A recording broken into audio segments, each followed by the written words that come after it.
right. Paul, are you ready? I'm ready. All right, great.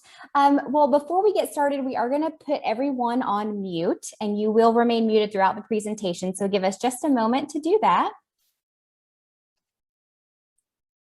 Okay. Great. Well, welcome everyone. We are so excited to see you all here tonight. My name is Bonnie Dubois, and I am an Associate Director in the Office of Alumni and Family Engagement. And on behalf of our office and the college, we just want to welcome you and thank you for being with us tonight for a conversation with Dr. Paul Marciano. Let's talk about it, turning confrontation into collaboration. So before we get started, we are going to go through just a few Zoom tips. We will keep everyone muted throughout the presentation. If you have questions for Paul, please direct those to Hannah Jacob, my colleague who's on the call tonight. Thank you, Hannah. You can also direct any tech issues or concerns to Hannah as well. So again, Hannah Jacob for all questions for Paul or any tech issues. We recommend the speaker view, and you can adjust that view by clicking the view button in the top right corner of your screen. You may notice that we have live captioning turned on. To turn the captioning off, you can click the CC Live Transcript button at the bottom of your screen. And just a note about the captions, they are computer generated, so they may not be 100% accurate, but we are recording tonight's event and it will later be on YouTube and it will include captions. So with that, I will go ahead and introduce Dr. Paul. He is the world's leading authority on employee engagement and respect in the workplace, and has worked in the field of human resources for over 30 years. He earned his bachelor's degree from Davidson in 1988 and later earned his doctorate in clinical psychology from Yale University, where he specialized in behavior modification and motivation. His McGraw-Hill best-selling business book, Carrots and Sticks Don't Work, Build a Culture of Employee Engagement with Principles of Respect, has been translated into several languages and received many accolades, including being named one of the 100 best human resources books of all time by Book Authority. Dr. Paul's just released book, Let's Talk About It, Turning Confrontation into Collaboration, asserts that dysfunctional relationships, both personal and professional, are largely caused or exacerbated by people's unwillingness to have critical conversations and or lack of skill in doing so. Let's Talk About It delivers everything needed to deal with emotionally charged issues in a straightforward, calm, collaborative, and productive manner. On a personal note, Paul lives on his family's 100-acre horse farm in the one bridge town of Three Bridges, New Jersey, and is the grandson of Ludwig Bemelmans, author and illustrator of the classic children's book, Madeline. And with that, Paul, I will turn it over to you. Thank you very much. The last time I actually taught at Davidson from 1997 to 2000. And the last time I taught, it was not via Zoom. So I have great compassion for the professors there that are trying to figure out how to do all that. And of course, the students who are dealing with it as well. But hopefully, as we know, we will be soon out of this and back to some version of normal. I want to start by just saying that, like I'm sure everyone on this call, I had a great academic experience at Davidson, and I'm not sure I fully even appreciated the opportunities and the education I got, but in hindsight, it was just remarkable. And so much of that, of course, was due to the faculty. I know that there are psychology majors on here, so of course, the great Ed Palmer, Cole Barton's not there anymore, Julio Ramirez is, and my own mentor, John Kello, who keeps threatening to retire, but I believe will be next year. For those of you that don't know, one of the things that makes the psychology department at Davidson special and somewhat unique is that it offers courses in industrial organizational psychology that's related to human resources. And it's a wonderful field, growing field, very applied field. And so while I took those classes, even while I was at Davidson, I was able to apply them. So when I was a senior, I actually got to do my very first management training classes at the college. So it was really wonderful. Unfortunately, as I understand it, there were two full-time faculty, Dr. Kello being one and an adjunct. One full-time industrial organizational psychologist has left. Dr. Kello's retiring, which means we'll be left with one adjunct professor for IO. I hope that for the sake of future students, that the college will be able to appoint a I'm a senior IO person. Enough of my plug and on to my presentation. So in the course of my 30 some years in the field of human relations and human resource and 50 odd years of living, it seems to me that much of the dysfunction in the world is caused by an unwillingness or lack of skill in having difficult conversations.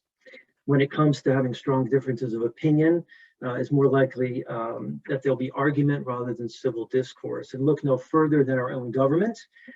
I heard earlier this week one senator saying that he was prepared to fight the opposing aisle for tax reform, and I just opposed to fight. So, by the way, it's a reason that I am sending a copy of Let's Talk About It to every US senator. You can imagine that, in fact, wars and revolutions are caused because people don't talk about it or they argue. And closer to home, we've probably all experienced some level of discord in our families and with our friends, issues that were never discussed and resolved. In my own family, my father, when he was in his young 20s, got into an argument with his older brother. They never spoke again. I never met my only uncle, and I've never met my first cousins. Now, while that may be somewhat dramatic, we can probably all think about stories in which, great Aunt Susie didn't get an invitation to her niece's wedding and felt terribly snubbed by it. But in fact, she was mailed an invitation and the United States Post Office never delivered it, which we can all fully believe. I think I just got a Christmas card the other day. So, of course, at work, there are many people that have been fired, having no idea that they were actually even underperforming. There are lots of situations in which managers and supervisors simply avoid providing feedback because they don't feel equipped or quote unquote comfortable in doing so. Moreover, there are often times in which team members get into disagreements and arguments and conflict ensues. What's very important to understand is that when team members get into disagreements with each other, first of all, they're obviously not necessarily contributing to resolving problems, but their conflict then spills over to other team members. And you'll probably, again, perhaps in your own experience, see how then team members almost are forced to take sides. Communication shuts down. So it's lots of bad stuff associated with this inability or unwillingness to have difficult conversations. Now, as we go throughout the evening in the presentation, I will encourage you to put whatever we talk about, whatever you might learn, onto the playing field of your own life. So if it's at work or at home and with family and friends, whatever we discuss tonight will apply to your world. I just want you to really think about it in those terms. If we have any elected officials on this call, please feel free to reach out. All right. So how do we deal with difficult issues? Well, oftentimes we just hide our eyes and pretend they're not occurring. We push them away from us. And we oftentimes bite our tongues. You have no idea how long it took me to find that actual picture. Okay, so what are the things that we say to ourselves that cause us to not have conversations? One is that they won't make a difference. Again, you can imagine having said, we've discussed this issue before, nothing ever came of it, so why bother having it again? It just never made that difference. Or having the conversation might actually make things worse, and that would be bad. Now is not a good time to have it. I myself have said that, I think often. Now is just not a good time, it might cause stress for the other person. Unfortunately, unlike acne, so time will make things better. Unlike acne, these kinds of problems don't usually disappear on their own, and time usually makes things first, or at least add to bad feelings. We say things like, well, maybe the situation is my fault. Situation isn't really all that bad. So there's some logic, which is, let's just wait until the situation gets bad and then we'll address it. I don't want to hurt the other person's feelings. So I'm waiting for the other person to apologize. Probably not the best idea. And the biggest one is, I simply don't know how to begin the conversation.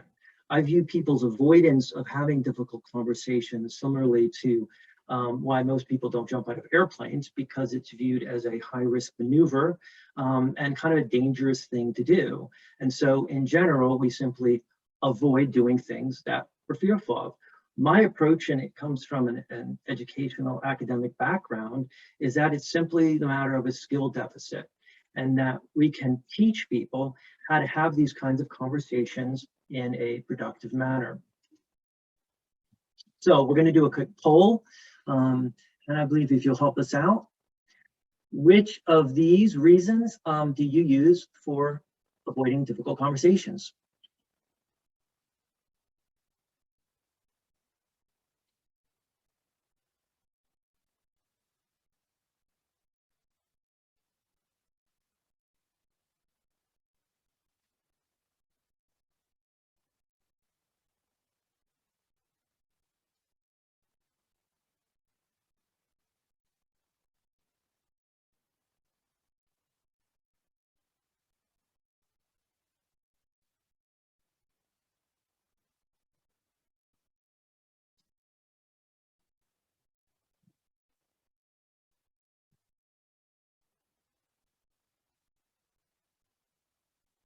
Okay, so as I look through it, my suspicion is right. I don't know how to begin the conversation got the most votes. Things like not wanting to hurt people's feelings, having conversation might make things worse.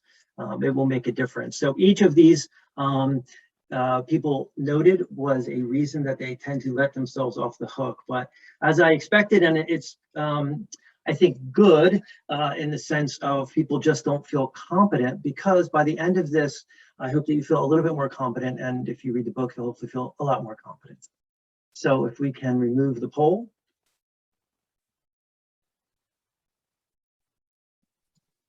Okay, so what is the result of the impact of avoiding a difficult conversation?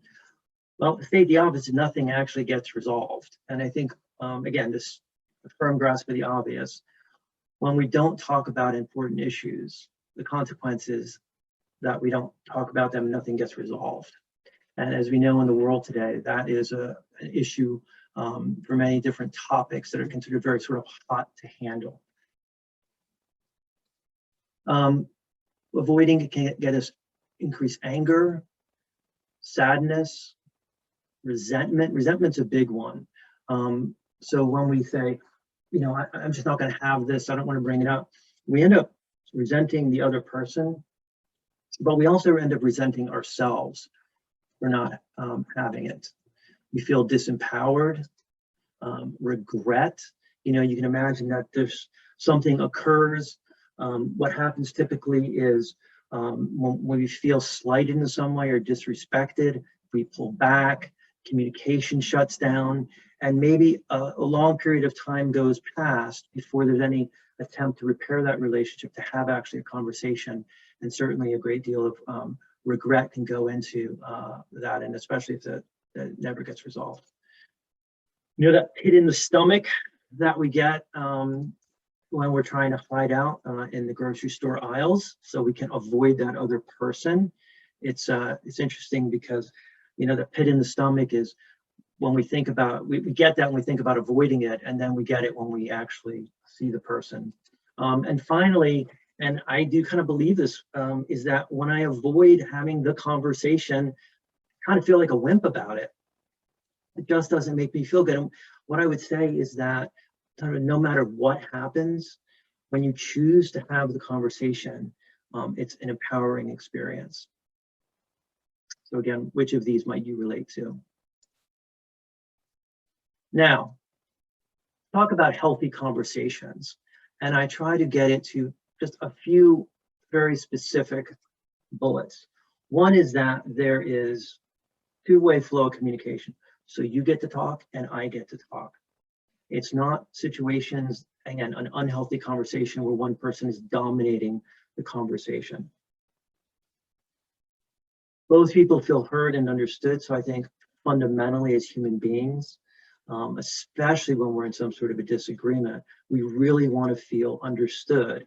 And one of the most important things we can do is paraphrase.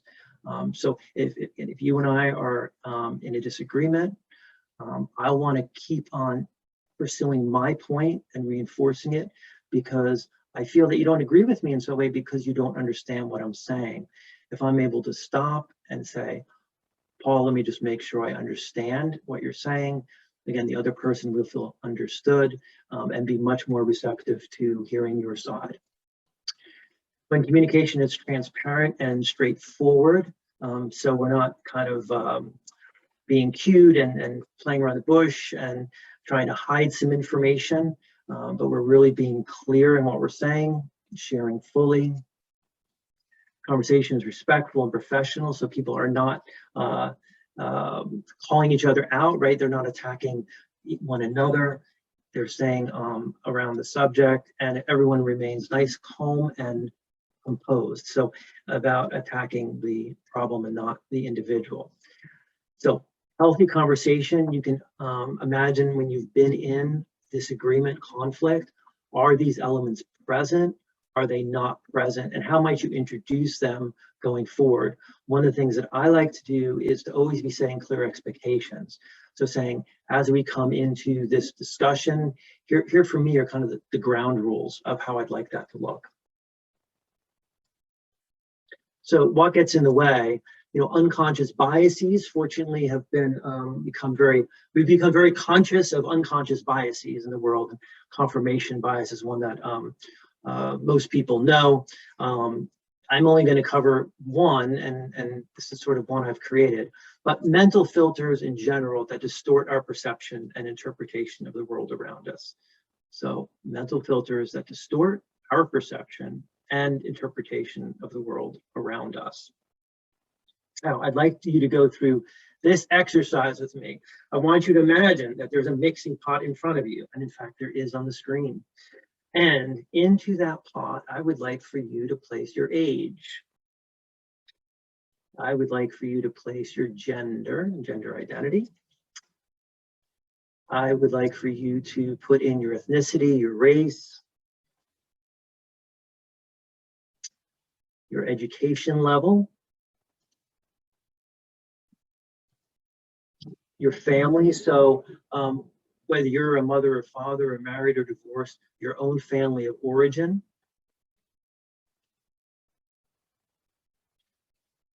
Your economic status. You can also put in things like what you do for a living. You could put in where you grew up and where you live now. And then just go ahead and put in all of your life's experiences. Put in all of the elements of your personality. And stir it all up. And then what I'd like for you to do is to reach into that mixing pot and pull out a pair of glasses, and you will see that your view, your perception of the world is as unique as your thumbprint. I hope you enjoyed that slide. It took me a long time to put together. So I want you to really be clear that the way that you see the world is absolutely and profoundly unique. Nobody here this evening is actually hearing me in the same way. You may be listening to me, but how you interpret what I say and how you take it in and put it on the playing field of your own life and from your experiences is all different. And that's wonderful. What we really want to be clear about is that, again, it's our perspective. And so we want to honor the fact that the other, 8 billion people on the planet have their own. It doesn't make ours any more right than anybody else's. So, quick poll. Do you see a duck or a rabbit? Go.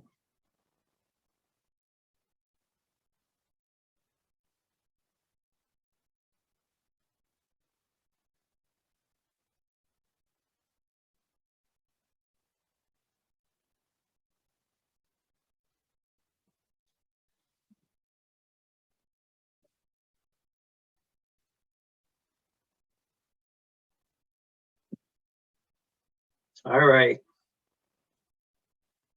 You know, it's funny because I've done this a couple times and it does tend to split out just about like this, 70% duck, 30 rabbit. I was wondering if because of Easter, we might have more rabbits tonight. And if you can't see, if you look right at the eye in the middle, and if you look to the right, there's the rabbit's nose out that way, and to the left, you'll see the duck's beak. So again, you're taking one very, very simple image, and you're seeing that there are profound, like real differences, right? 70 to 30. And that's just the most simple of individual, images. And the world is so much more complex. So I'm a quoteaholic, one of my favorite, and I know people can read, but I think some people may just be listening. So I will in fact read it. If there's any one secret to success, it lies in the ability to get to the other person's point of view and see things from that person's angle as well as from your own. And this goes into empathy, of course, which is a critical skill. So I really want to encourage you, especially, it's especially difficult when we disagree with other people, to really take the energy to want to see it from their perspective. But I can tell you, it's probably one of the absolute most important things that you can do is to work to do that and to really acknowledge the other person's view as valid. So to be successful, I think a lot of having successful conversations is around the mindset which you bring to that conversation. So the first being purely collaboration versus confrontation. If you're like that senator who says, we're going to go fight, if you say this is going to be a confrontation, then that's exactly what it's going to be. The way that you bring yourself, emotionally, psychologically, and physically to that meeting is going to convey that you're prepared for a fight. And of course, that's going to trigger in the other individual a response of being more defensive or more aggressive, him or herself. It's not going to create a welcoming environment. So when I come into a conversation, especially if I know there's going to be some level of conflict, I want to get clear in my own mind that the point of this is to be collaborative. And if we're talking about work, that should certainly be the case. One thing that's, I think, good to think about is that, the world is exactly as you say it is. So if you say that something is hard to do, if you say that it is difficult to have a direct conversation around an emotionally charged topic, then it will be difficult. I say that it's hard to drive in New York City. I live about 50 miles from the city. I say it's hard to drive in the city. Well, it's hard for me, but that's not reality. It's hard because I don't have the skills and the experience in order to do so. My friend Will Fern drives into the city all the time while he's texting and drinking coffee, which obviously he shouldn't be doing. But the point is, for him, it's not hard. It's quite easy. Many people say that public speaking is hard. I don't necessarily find it hard. The world is exactly as you say it is. If you have a boss that you say is a pain in the butt, he's a pain or she's a pain in the butt. Just be really aware of your words, as they will give you your world.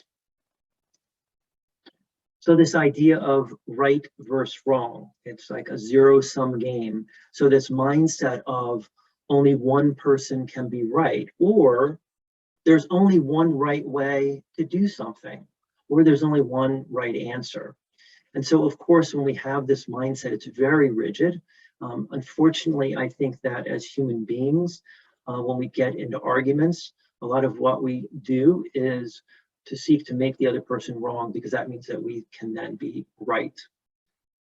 The whole idea is that something is right, that one thing, that one answer is right, is in of itself highly subjective. How do we say that? How do we actually measure that being right? And what may be a right decision in this moment at this time may in fact become a wrong decision at another moment in time. So I want you to think about these as oftentimes fluid. We have all heard that being an active listener is really important. When we find ourselves in emotionally charged conversations, active listening goes out the window. All we're doing is preparing our statements on how to prove the other person wrong. We already know what the other person's going to say. We already know they've said it before. It doesn't make any sense. And the best use of my time is to prepare to make my points convincingly. I really want to encourage you to become profoundly curious. If you imagine that it will take a coworker, that your coworker is somebody that you do have respect for and that you believe she has the best interests of the organization at heart, that they're intelligent, they're hardworking, and yet you have two very different views, wouldn't it be the sensible and respectful thing to do to take on the stance of, gee, I wonder why Sarah feels that way. I wonder why she thinks that way. I wonder what causes her to come up with that point of view. And so when we take on this challenge of being curious, it will profoundly change our way of listening. It will obviously increase our understanding, and it will obviously also lead the other person to feel respected and feel heard. So be curious. Attack the problem, not the person. It can be easy at times during heated discussions where we can end up, and again, I'm sure you can think for yourself, a time where I was feeling attacked. Although perhaps it was a criticism of something that I had said or a suggestion or an idea or a plan, it really felt that it was an attack on me, something like my intelligence or my common sense. So we want to stay away from that, stay focused on the problem issue. So assume that you don't have all the facts. I think that oftentimes we go into conversations, we just make that simple assumption. The way that I like to begin in general conversations around obviously a specific topic is, John, let me just make sure that I have all the facts. Let me share with you what it is I know. And so I'd share that and then say, please let me know if I've got something wrong here or what I may be missing. And so agree with that common understanding of the facts. Don't assume that you have all of them. Oftentimes we don't. So this next one has really been something that's been incredibly helpful to me in my life. Oftentimes in the world, we get confronted with no. And that just is like getting a door shut in front of us and ends conversations. So rather, when somebody says, and you hear the words, that's not possible, we can't do it like that, that's not going to work, Hannah. What I encourage you to do is to mirror back and say, got it. That's not possible. That's not an option. Now what I'd like to do is to focus on what is possible. And it's quite remarkable, actually, how that continues the conversation, but it also can lead to outcomes that are even more positive than the ones that you had initially sought. Practice empathy. Empathy is one of those things that is really a pretty core part of personality. I will say that you can practice it, you can get support. I do that when I coach clients. And there are two different levels of empathy. Sympathy, of course, is expressing condolences or saying, I'm sorry that you feel a particular way. Empathy, I call this empathy one. Empathy one would be saying when I try to put myself in the other person's shoes. And then I imagine what it would be like, what that would feel like. So, boy, if I had gotten fired, I would really be upset and angry. But there's empathy two. Empathy two looks like I'm able to put myself in that person's shoes. So, wow, I'm getting fired. But then I can also really understand what that person must feel. So it's actually being able to imagine that person's feelings and emotions. And when you're able to do that, when you're able to understand somebody at that level, it can make for a much more, first of all, compassionate kind of relationship, but a much more clear understanding of where that other person may be coming from. For example, you may be like an individual who may be in conflict with, and you all of a sudden get that the reason they're so passionate is because they're afraid that they're going to look bad to their boss. And if you then get that level of understanding, it may allow you to shift the conversation. Now, this is odd, but consider, if only briefly, the possibility that you might be wrong. Now, I'm not encouraging you to do this when you walk down the street and are at a stoplight, because that would be weird if you sat there and thought, do I go or do I not go? I'm not sure. When you go into a conversation, and no matter how much you have your mind made up, by the way, particularly this works well with a loved one, just consider, if only briefly, you might actually be wrong. And I have to tell you, I do practice this. I try to practice all of these. I do practice it. If I'm going into a meeting and man, I just know that I'm right, I just take a pause and go, I might be wrong. The world might not be flat. So I'm going to ask if we can do one more poll and see which of these might you think would help you the most, resonate with you the most.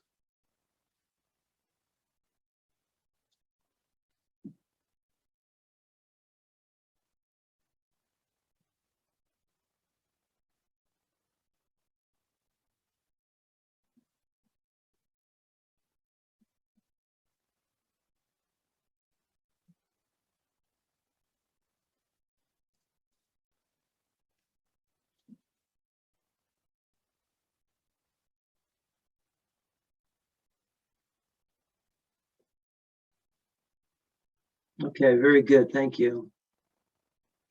So assume you don't have all the facts wins. What's really interesting is I used to teach statistics.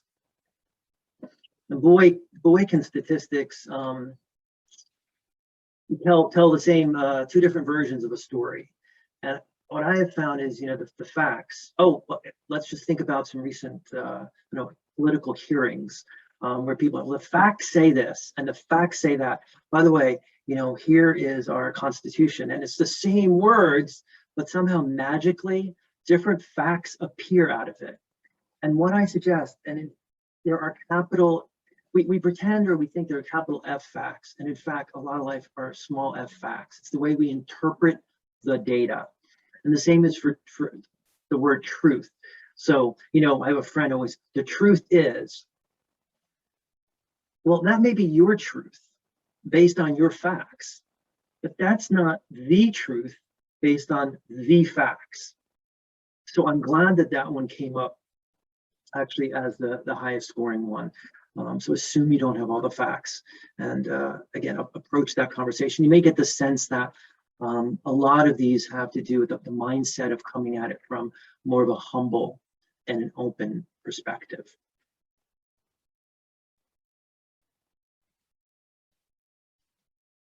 And most importantly, whenever you're confronted with emotionally charged issues, and you feel that need to flee because things could go wrong, why bother? It's not going to make a difference. When you find yourself in situations in which you're in conflict with friends and family, what you want to do is simply say, let's talk about it. And that really is the bottom line. So I am going to now exit. I know you're going to have the ability to get this presentation.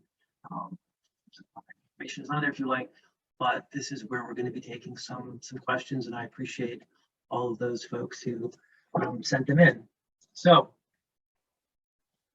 Bonnie, back to you. Yes. So thank you so much to our registrants. Many of you submitted questions and topics that you would like to be discussed tonight ahead of time. And I know we have some questions coming in. So just a reminder, if you have a question for Paul, to send that to Hannah Jacob via the chat. We'll try to get through as many as we can, but there are some really good questions here.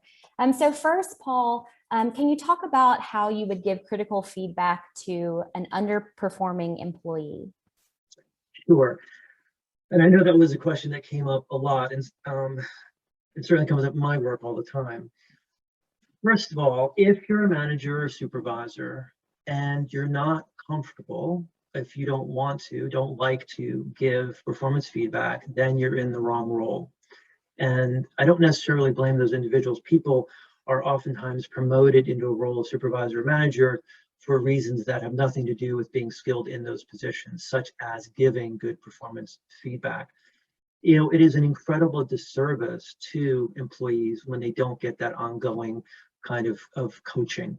You know, one of the ways I think about I hate annual performance reviews. I think we should have regular relationship reviews, but the idea of waiting till the end of the year and then also presenting this kind of feedback is not a good one.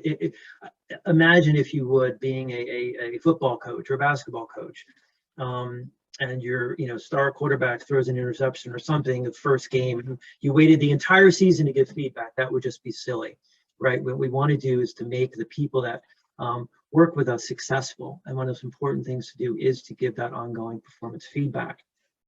So the first reason that I think people struggle in giving performance feedback is they may not actually have set the expectations clearly. So we want to back up to that point.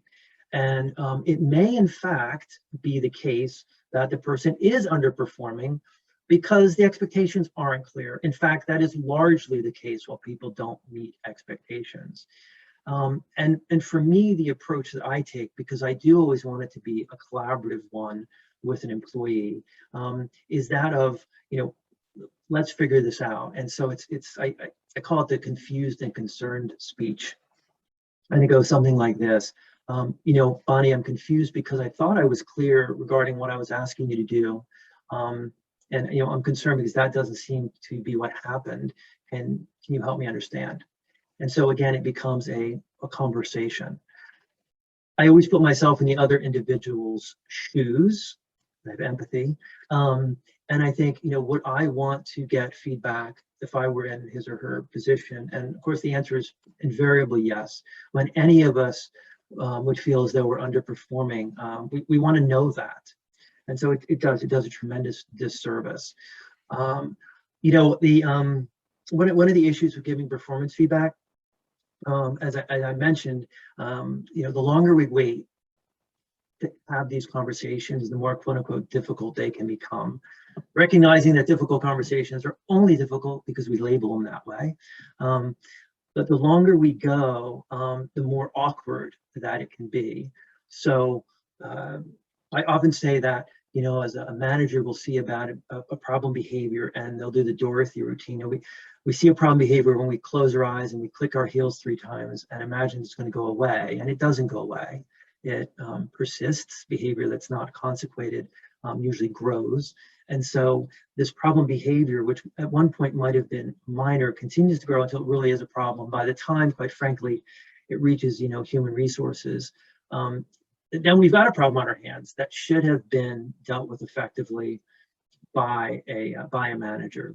So, and I apologize, Bonnie, as you know, I tend to ramble. That's okay. What was the question?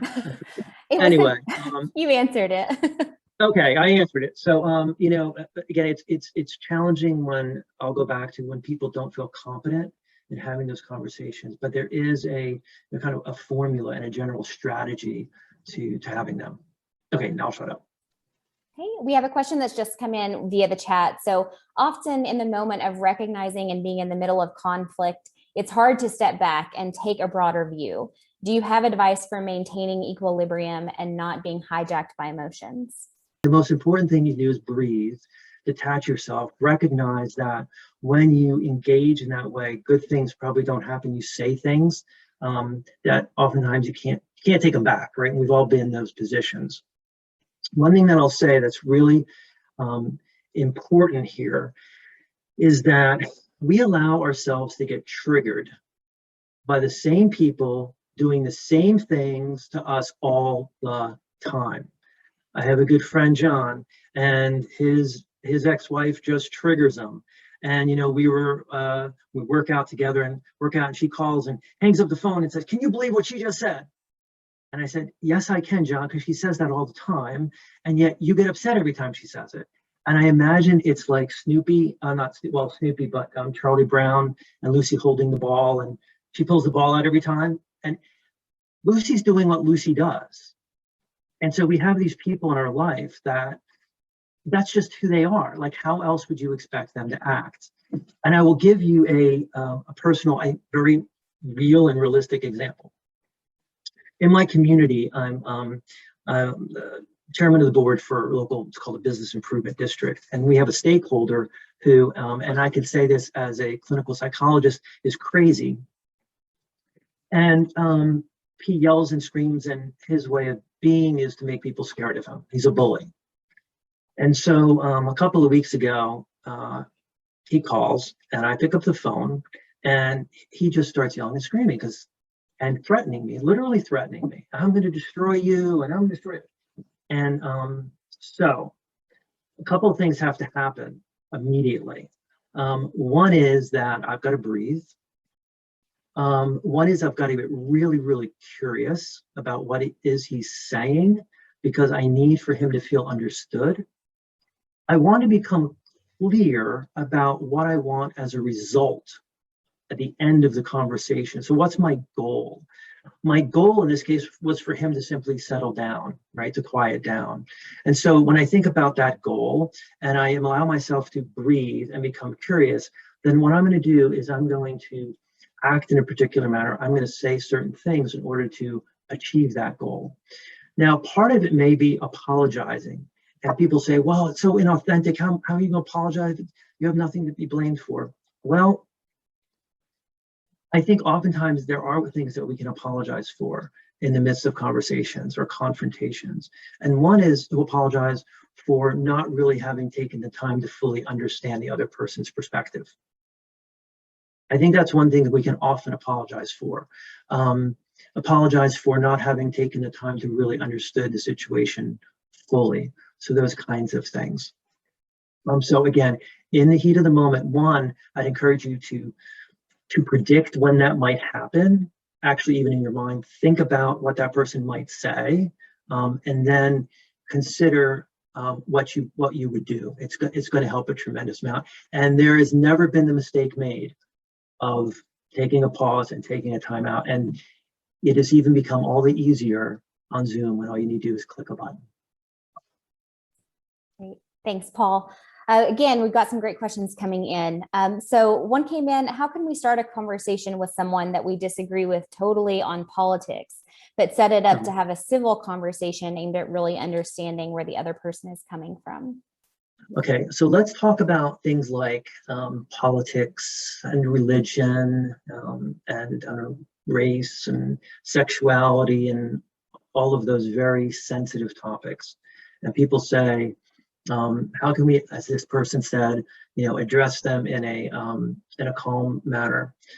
My strong advice is to avoid them when possible.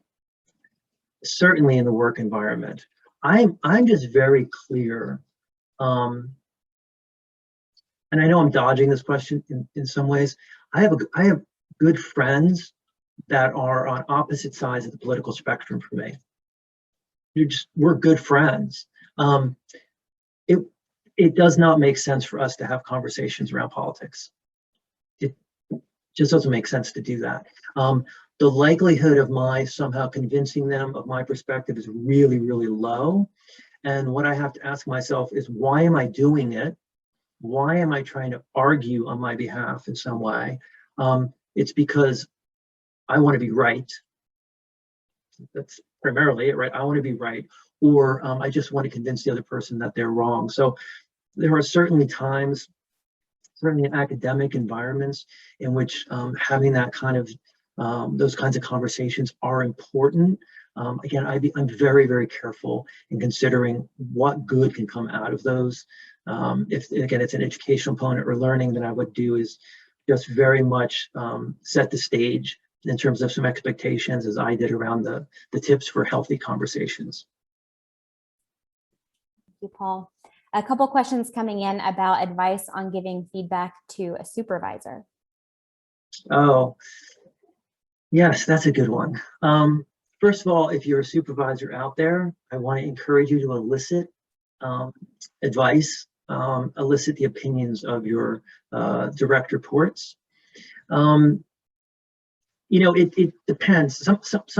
Sometimes the way this shows up is people will feel as though their boss is being super critical of them. And one of the strategies, this may sound a little bit odd, but I found it to be effective, is to say, hey, Pete, do you mind if I just talk to you for a moment? You know, the last several conversations we've had, it seems like you've been really critical of my work. You know, I haven't been able to get anything right here. And I'm feeling like I'm really just not living up to expectations. Like I'm really blowing it here. And I just want to get clear that that's the way you feel about the situation. Normally what happens under those conditions, the manager will backtread a little bit. It's because as part of nature, we tend to be critical, but not that critical. And so what you'll have, as the individual, you kind of put your manager back on his or her heels a little bit. And what they'll say is, well, no, here are some things that, you do well, that go well, and here are some other areas. And so what you can then say, because now you're in a conversation about it, now you can say things like, hey, I really appreciate your being more specific around this particular area. And then you can, again, kind of finesse it and let's have more of a conversation about what it looks like to do it well. Blah, blah. And then you can also, hey, I really appreciate, Pete, that you're letting me know that I'm doing well in these areas. My request going forward is that you absolutely continue to tell me where I can improve, but I also really appreciate where you said I'm doing a good job over here, because that means a lot to me. And by the way, Bonnie, I'm huge on the word requests. So let's say, because we're talking about a workplace, a situation, and maybe you and I work together, and I've come to find out you've spoken poorly about me behind my back. A lot of times people just, it doesn't go well, right? Either it gets avoided or really. What I recommend is something like coming to, I'll say, Bonnie, and saying, Bonnie, it's my understanding that I've said some things or done some things that are of concern to you. I would really appreciate in the future if you would come and talk with me directly about that. So my request is that you come and speak with me directly. And you're not sitting there making any specific accusations, and you're not asking for any kind of an apology. You're just bringing the issue to light and then asking what you would like, how you'd like things to go forward. I like that. I think I will use that. Thank you for sharing. This is a specific example, a question that someone sent in. They received an offensive email from a family member. They responded expressing their hurt. They offered to talk it through, but when they called their family member, they didn't answer. So an appropriate next step in that situation. Yeah, that's really difficult. I mean, I'd have to know some of the specifics, but in general, in that situation, you did the right thing, whoever it was, by wanting to have a conversation with the person and get off of the email. Don't ever pick up the phone and call somebody, unless you're calling your mother to tell her you love her. If it's one of these kinds of conversations, what you want to do is you want to, first of all, make the other person feel empowered in some ways, part of it. You would reach out, and maybe in this case, you would change and make it a text message or the email, say, hey, listen, I would really appreciate the opportunity for us to talk.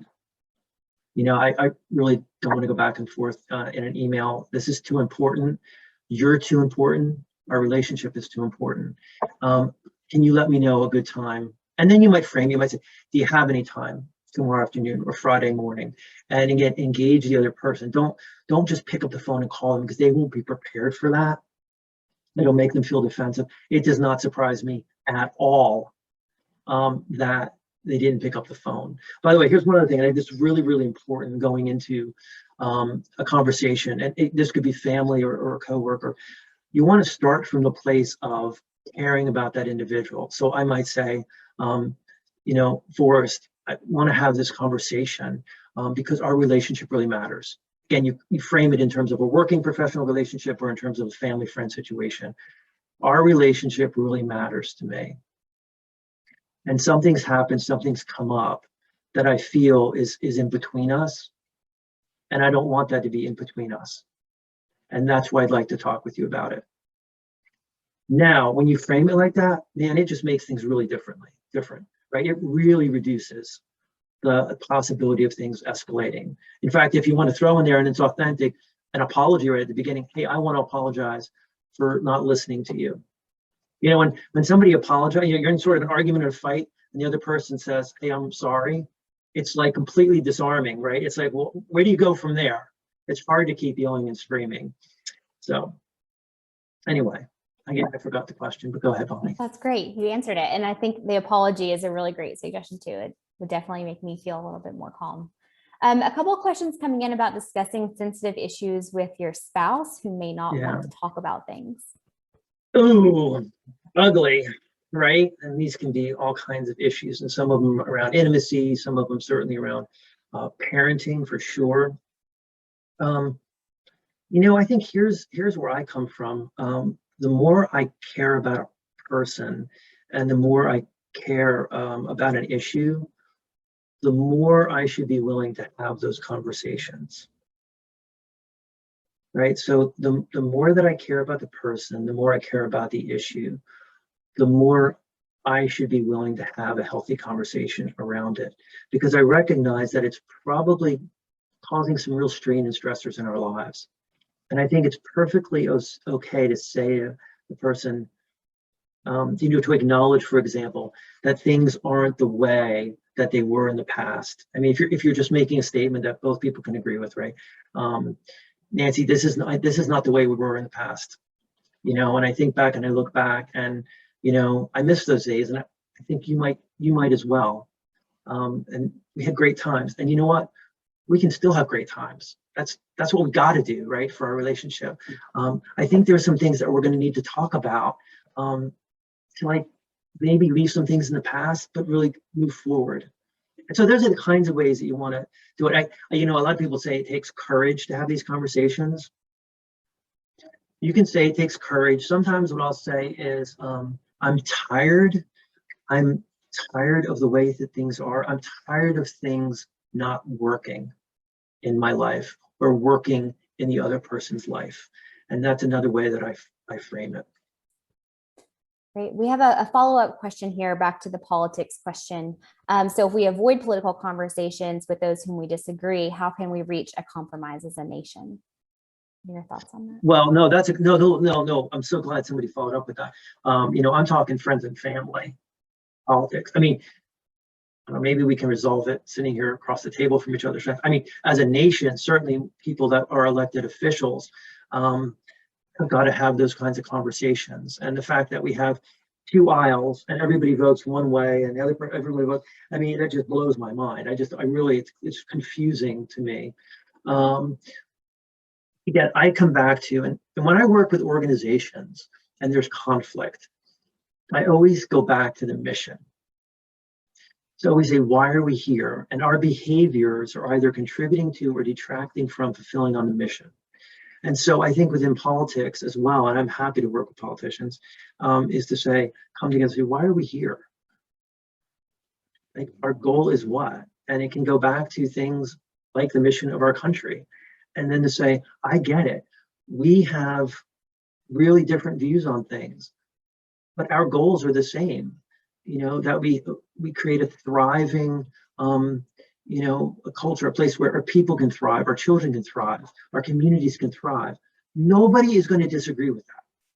Nobody is going to disagree with the fact that we want our nation to thrive. And it looks like small business owners being open. It looks like our kids living in safe communities. So let's just start there.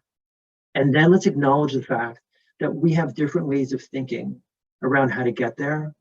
And let's agree that what works is listening to one another and having civil dialogue and really seeking to understand. Look, I'm not saying that any of this is easy, but what I can tell you, and I know that I said not to use the word right and wrong, what I can tell you is that what goes on right now in politics is really wrong.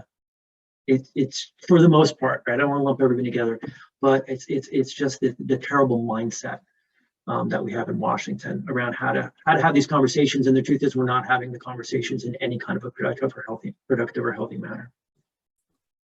All right, I think we have time for one more question here. What tips do you have for helping to facilitate difficult conversations amongst the senior most leaders within the workplace, and when internal politics and egos are at play? Yeah, I mean, it's interesting with senior leaders because what I recognized is that, people get promoted for initiative. Initiative can then look like assertiveness, and then assertiveness can actually turn into aggressiveness. And so we find people with at least that kind of, at least very highly assertive profile. And people are promoted because they've made good decisions in the past. My father, this is a true story, had a small business and said, I'm right 95% of the time, so why should I listen to anybody else? And I sort of unfortunately get his logic around that. Of course, that means that no one's offering you their ideas and opinions, and you're completely limiting what's possible. But you have to understand there's a personality oftentimes among leaders who have been highly successful in the way, successful in how they have acted and they behaved and the decisions that they've made. So you have a lot of egos at the top. It's really important to me. The focus of much of my work over the last 20 years has been spreading respect in the workplace. And so to come in and so many organizations have respect as one of their core values. My question is, are you ever really living it? So if I'm in an organization, we talk about respect as a core value, no one disagrees that respect's important. How do we then have conversations in a respectful manner? And so I go back to core values, I go back to respect, I go back from the mission, and then strategically you facilitate things like allowing people to have X amount of time to speak in meetings. You put some rules and regulations and processes in place that help to facilitate dialogue. Great. Thank you. Well, I know there are some more questions that have come in, and I know that Paul shared his information, and we will follow up with that as well if you would like to reach out to him directly. But this has been truly fantastic. I know I've learned some things. I hope those of you, I'm getting some thumbs up, who have joined us tonight are taking away some good tips as well. So Paul, thank you so much. We really appreciate you. Thank you so much, Bonnie, for having the opportunity to do this. I think it's wonderful, and I hope that lots of other alumni, because I know, Bonnie, you'd love to just do this every day, but that we have that opportunity to learn from lots of other awesome alumni out there. So thanks everybody for joining me tonight, and we'll get through this pandemic, right? Get your shot. All right, take care. Thanks, Bye-bye. everyone. We'll be sending out a survey afterwards. And again, have a great evening. It was great to see so many of you here. Have a good one.